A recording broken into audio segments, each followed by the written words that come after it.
శ్రీ గురుభ్యో నమః. కార్తీక పురాణం 27వ రోజు పారాయణం. శుక్లాంబరధరం విష్ణుం శశివర్ణం చతుర్భుజం ప్రసన్నవదనం ధ్యాయేత్ సర్వవిఘ్నోపశాంతయే. 23వ అధ్యాయం. విష్ణుగణాలు చెప్పిన చోళ విష్ణుదాసుల కథ తరువాత ధర్మదత్తుడు మళ్ళీ వారిని, ఓ గణాధిపతులారా, జయ విజయులు వైకుంఠంలో విష్ణు ద్వారపాలకులని విని ఉన్నాను. వారు ఎటువంటి పుణ్యం చేసుకోవటం వలన విష్ణు స్వరూపులై అంతటి స్థానాన్ని పొందారో తెలియచేయండి అని అడగడంతో ఆ గణాధిపతులు చెప్పడం ప్రారంభించారు. జయ విజయుల పూర్వజన్మలు. తృణబిందుడి కూతురు దేవహూతి. ఆమె పట్ల కర్దమ ప్రజాపతి యొక్క దృష్టి స్ఖలనం జరగడం వలన 2 కుమారులు కలిగారు. వారిలో పెద్దవాడు జయుడు, రెండవవాడు విజయుడు. వాళ్ళు ఇద్దరూ కూడా విష్ణుభక్తి పరాయణులే అయ్యారు. తరువాత అష్టాక్షరీ మంత్రాన్ని జపించటం వలన వాళ్ళు విష్ణు సాక్షాత్కారాన్ని కూడా పొందారు. వేద విధులు అయ్యారు. యజ్ఞాలు చేయడంలో ప్రజ్ఞ కలిగిన వారుగా ప్రసిద్ధి చెందారు. అందువలన మరుత్తుడు అనే రాజు వీరి దగ్గరికి వచ్చి తన చేత యజ్ఞం చేయించవలసిందిగా వాంఛించాడు. అన్నదమ్ములు ఇద్దరూ కలిసి వెళ్ళి ఒకరు బ్రహ్మ, మరొకరు యాజకులుగా ఉండి ఆ యజ్ఞాన్ని దిగ్విజయంగా నెరవేర్చారు. సంతుష్టుడైన మరుత్తుడు వారికి లెక్కలేనంత దక్షిణలు ఇచ్చాడు. ఆ సొమ్ముతో ఈ అన్నదమ్ములు ఎవరికి వారుగా విష్ణు యజ్ఞం నిర్వర్తించాలని తలచారు. దానివలన మరుత్తుడు ఇచ్చిన మహాదక్షిణను పంచుకోవటంలో ఇరువురికి తగాదాలు వచ్చాయి. ఇద్దరికీ చెరిసగం అనేది జయుని వాదం కాగా, తనకు ఎక్కువగా వాటా కావాలని విజయుడు కోరాడు. ఆ వాదోపవాద క్రోధంతో జయుడు అలిగి, నువ్వు మొసలివైపో అని శాపం పెట్టాడు.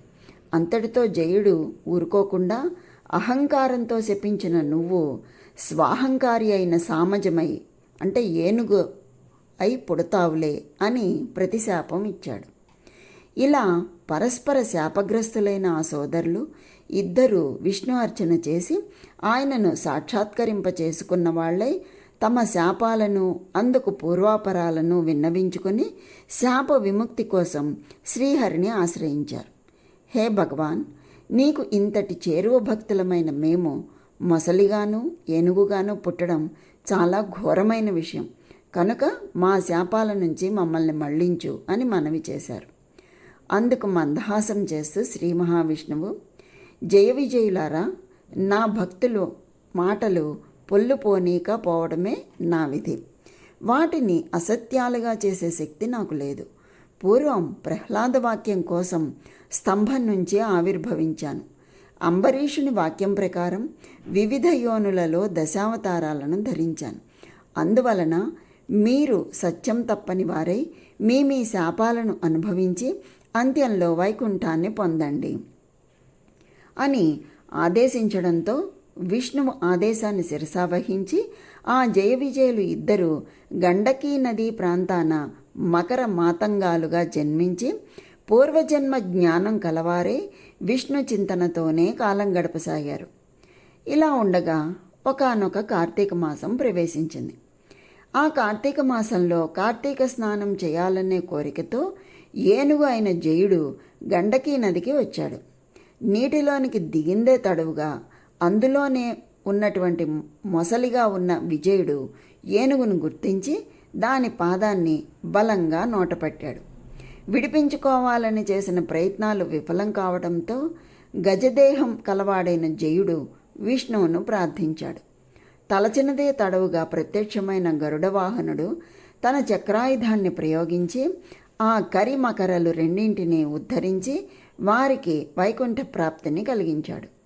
తదాదిగా ఆ స్థలం హరిక్షేత్రంగా విరాజిల్లసాగింది. విష్ణు ప్రయుక్త చక్రాయుధం యొక్క ఒరిపిడి వలన ఆ గండకీ నదిలోని శిలలు చక్రచిహ్నాలతో కూడుకున్నవి అయ్యాయి. ఓ ధర్మదత్త, నీచే ప్రశ్నించబడిన విష్ణు ద్వారపాలకులైన జయ విజయులు వారిద్దరే. అందువలన నువ్వు కూడా దంభమాశ్చర్యాలను దిగనాడి సమదర్శనుడివై సుదర్శనాయుధుడి చరణ సేవలను ఆచరించు. తుల, మకర, మేష సంక్రమణాలలో ప్రాతస్నానాలను ఆచరించు. తులసీవన సంరక్షణలోనూ ఏకాదశి వ్రతంలోనూ నిష్ట గలవాడివై ప్రవర్తించు. గోబ్రాహ్మణులను, విష్ణుభక్తులను సర్వదా సేవించు. కొర్రధాన్యము, పులికడుగు నీరు, వంగ మొదలైన వాటిని విసర్జించు. జన్మ ప్రభృతిగా నీవు చేస్తున్న ఈ కార్తీక విష్ణు వ్రతం కంటే ఏ దాన తపో యజ్ఞ తీర్థాలు కూడా గొప్పవి కావు అని గుర్తుంచుకో. ఓ విప్రుడా, దైవప్రీతికరమైన విష్ణు వ్రతాచరణం వల్ల నువ్వు నీ పుణ్యంలో సగభాగం అందుకోవటం వలన ఈ కలహ కూడా ధన్యులయ్యారు.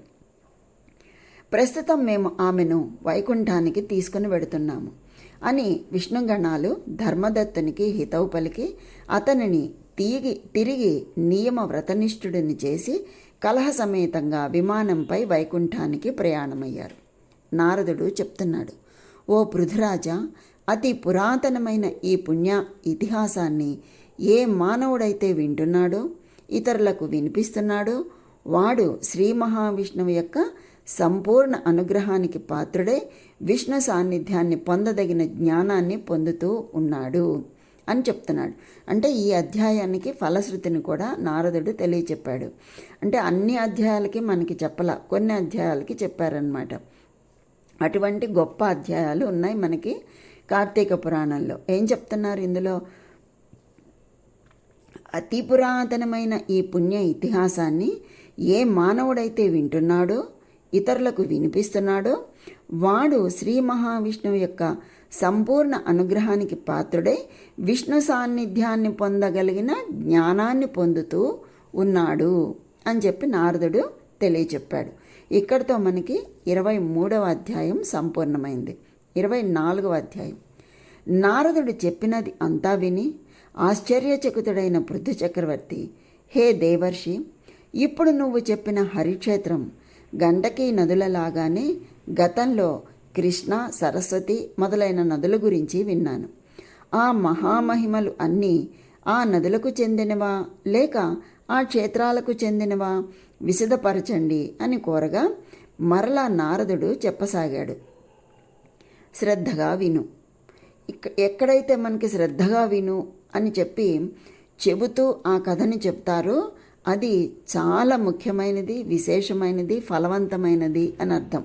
మామూలుగా అయితే సరే చెప్తాను అంటాం కదా, అలా అనకుండా శ్రద్ధగా విను అని ఎక్కడైతే మనకి అంటే చెప్తున్నారు, వింటున్నాము, అది మనకి తెలుసు. కానీ అయినప్పటికీ కూడా శ్రద్ధగా విను అని చెప్పి మరీ చెప్పడం అనేది ఏదైతే ఉంటుందో ఆ అంశము చాలా ముఖ్యమైనది, ఫలవంతమైనది అని అర్థం అన్నమాట. అందుకు మరింత శ్రద్ధగా వినాలి మనం కూడాను. శ్రద్ధగా విను అని చెప్పి నారదుడు చెప్తున్నాడు. కృష్ణా నది సాక్షాత్తు విష్ణుస్వరూపం, సరస్వతి నది శుద్ధ శివస్వరూపం.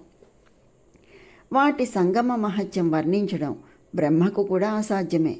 ఒకానొక చాక్షుష మన్వంతరంలో బ్రహ్మదేవుడు సహ్యపర్వత శిఖరాలపై యజ్ఞం చేయడానికి సమాయత్తమయ్యాడు.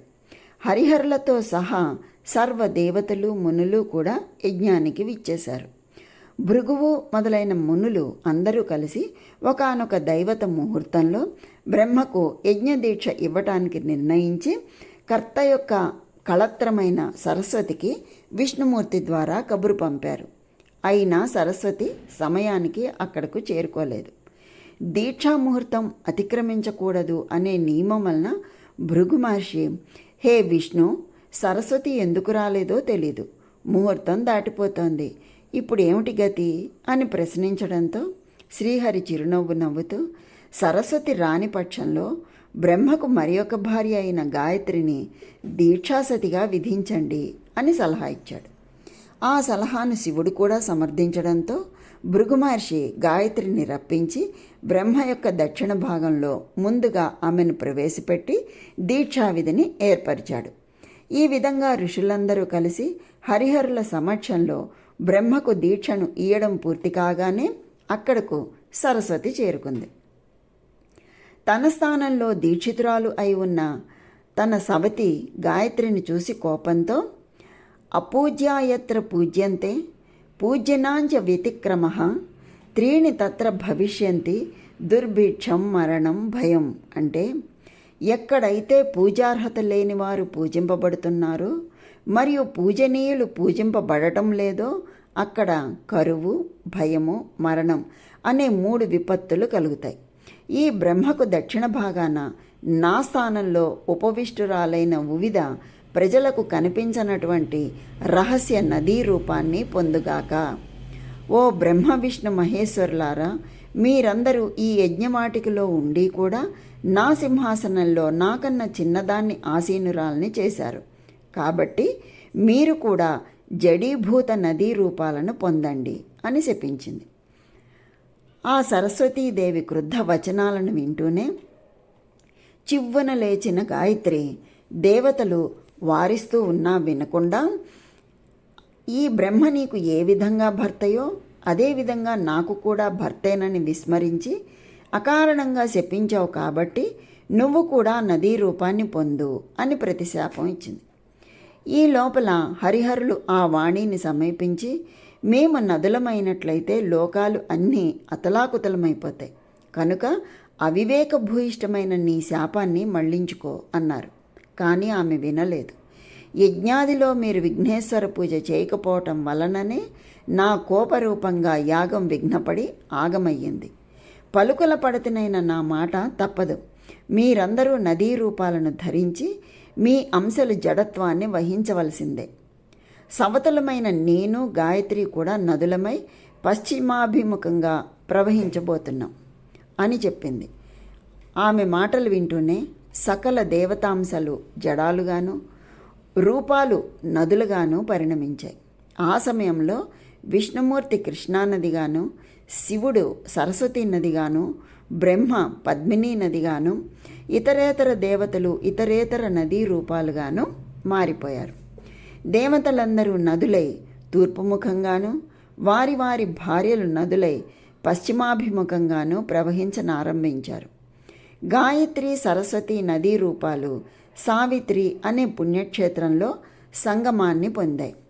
ఈ యజ్ఞంలో ప్రతిష్ఠితులైన శివకేశవులు మహాబలుడు, అతిబలుడు అనే దేవతా స్వరూపాలయ్యారు.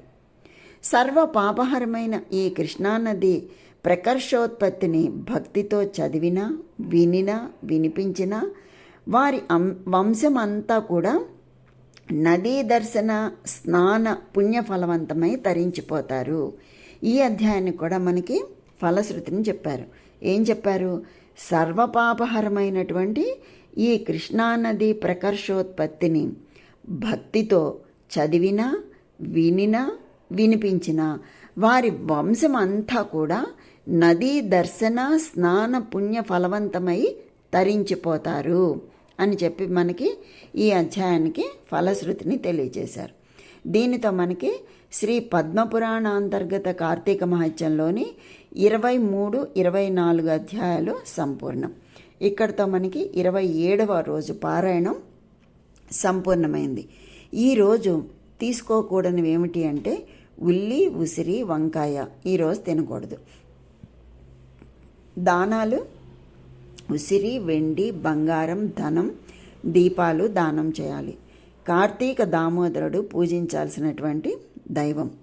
ఓం శ్రీ భూ తులసి ధాత్రి సమేత కార్తీక దామోదరాయ స్వాహ అనే మంత్రాన్ని జపించుకోవాలి. దీనివల్ల కలిగే ఫలితం ఏమిటి అంటే మహాయోగం, రాజభోగం, మోక్షసిద్ధి కలుగుతాయి.